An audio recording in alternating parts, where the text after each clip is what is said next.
భారతదేశంలో యూసీసీ చట్టం అంటే యూనిఫామ్ సివిల్ కోడ్ అమలు చేయడానికి బీజేపీ ప్రభుత్వం 2015లో మరలా 2019లో పార్లమెంట్లో బిల్లు ప్రవేశపెట్టింది. అదైతే రిజెక్ట్ చేయటం జరిగింది. అంటే పార్లమెంట్లో మెజారిటీ సభ్యులు లేకపోవడం ప్లస్ రాజ్యసభలో అప్పుడు తగినంత బలం లేకపోవడంతో బీజేపీకి ఈ బిల్లు ప్రవేశపెట్టడం జరిగింది. కానీ అది ఆమోదింపు చేసుకోవడంలో వాళ్ళు విఫలమయ్యారు.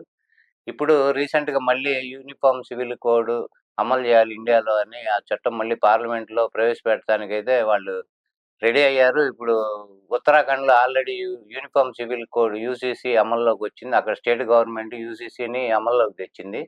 దీని ప్రకారం భారతదేశంలో ఉన్న పౌరులందరికీ కామన్‌గా ఒకే చట్టం వర్తింపజేయాలి అనే ఉద్దేశం. అంటే హిందూ చట్టాలు వేరుగా ఉన్నాయి. అంటే వివాహ చట్టం, వారసత్వ చట్టం ఇవి అయితే ఎట్లా వేరుగా ఉంటాయో, ముస్లిం పర్సనల్ లా అంటే షరియా చట్టాలు ముస్లిమ్స్‌కి వేరుగా ఉంటాయి.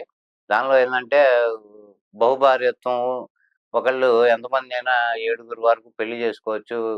పిల్లల్ని ఎంతమందితో అయినా పిల్లల్ని కనొచ్చు. ఇట్లా రకరకాలుగా వాళ్ళు ఉన్నాయి. ఆస్తి వారసత్వ హక్కు గూడా ఆస్తిలో వాళ్ళకి ఈ భార్యకి గాని, మిగతా పిల్లలకి గాని వాళ్ళకి ఎటువంటి హక్కులు ఉండవు.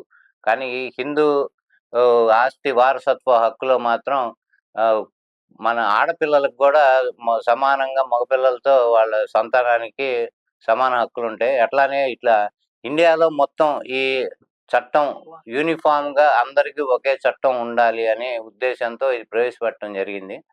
దీనిలో ఉత్తరాఖండ్‌లో ప్రవేశపెట్టిన దానిలో ఎస్టీలని మినహాయించి అంటే వాళ్ళకి సెపరేట్ రాజ్యాంగంలో ఆర్టికల్ 21లో వాళ్ళకి సెపరేట్‌గా ఉన్న హక్కుల్ని పరిరక్షించటానికి ఈ యూసీసీ దాని నుంచి ఎస్టీలని వరకు మినహాయించారు.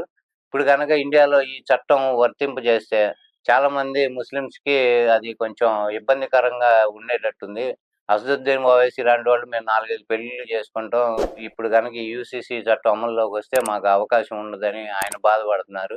ముస్లిం పర్సనల్ లా బోర్డు మెంబర్స్ గాని వాళ్ళు మేము మా కజిన్స్‌ని అంటే అక్క, చెల్లెలు వరుసయ్యే వాళ్ళని మేము వివాహం చేసుకోవటానికి మాకు షరియా చట్టం అనుమతిస్తుంది.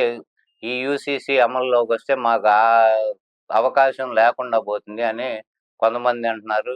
ఇది గాకుండా మాకు ఆడవాళ్ళకి, మగవారికి సమాన హక్కులనేవి మా చట్టంలో ఉండవు షరియా చట్టంలో. ఇది మాకు ఇబ్బందికరం. మగవారి కన్నా ఆడవాళ్ళు మాకు తక్కువే. మేము తక్కువగానే మేము చూస్తాము. కాబట్టి సమాన హక్కులనేది మాకు రుచించవు అనే ఉద్దేశంతో చెబుతున్నారు. అయితే ఇప్పుడు అమిత్ షా గారు రీసెంట్‌గా షరియా చట్టం మీకు వివాహానికి, వారసత్వ హక్కుకి గనక షరియా చట్టం అమలు చేసేట్టయితే, షరియా చట్టంలో నేరాలకు గూడా ఏమేమి శిక్షలున్నాయో అవి గూడా అమలు చేస్తాం అలానే మీకు అని ఆయన చెప్పడం జరిగింది. రేపులు చేసే వాళ్ళకి తలకాయ తీసేయటం బహిరంగంగా, దొంగతనాలు చేసేవాళ్ళకి చేతులు నరికేయటం, మర్డర్‌లు చేసే వాళ్ళని బహిరంగంగా ఉరితీయటం ఇటువంటి చట్టాల్లో ఈ శిక్షలు షరియా చట్టంలో ఉన్నాయి. మీరు గనక వీటికి ఒప్పుకుంటే అలానే మీకు షరియా చట్టం వరకే వర్తింపజేస్తాం అని ఆయన అనటం జరిగింది. కానీ ఇక్కడ పెళ్ళిళ్ళకిను, వారసత్వానికి తప్ప శిక్షలకి మాత్రం షరియా చట్టాన్ని వాళ్ళు ఒప్పుకునే పరిస్థితి లేదు. ఇప్పుడు షరియా చట్టం ప్రకారం వీళ్ళు అన్నీ పాటిస్తాము అంటే ఎవడికి అభ్యంతరం లేదు. కానీ నేరానికి వాటికి సంబంధించి మాత్రం ఇండియాలో ఉన్న మన క్రిమినల్ ప్రొసీజర్ కోడ్ ఇటువంటివి అమలవ్వాలి. షరియా చట్టం అమలవ్వకూడదని వాళ్ళ ఉద్దేశం. అయితే ఒక రకంగా అవసరం లేకపోయేటట్లయితే షరియా చట్టం ప్రకారం శిక్షలకు గూడా వాళ్ళు శిక్ష వాళ్ళకి వర్తించేట్టు వాళ్ళు ఒప్పుకునేటట్టయితే మాకు అభ్యంతరం లేదు. అదే మొత్తం అమలు చేస్తామని అమిత్ షా అంటున్నారు. కానీ బీజేపీ ఈ విషయంలో చాలా పట్టుదలగా ఉంది. ఇండియాలో యూనిఫార్మ్ సివిల్ కోడ్ అమలు చేయటం అతి తొందరలో జరగబోతుందని మనం భావిస్తున్నాం. జై హింద్.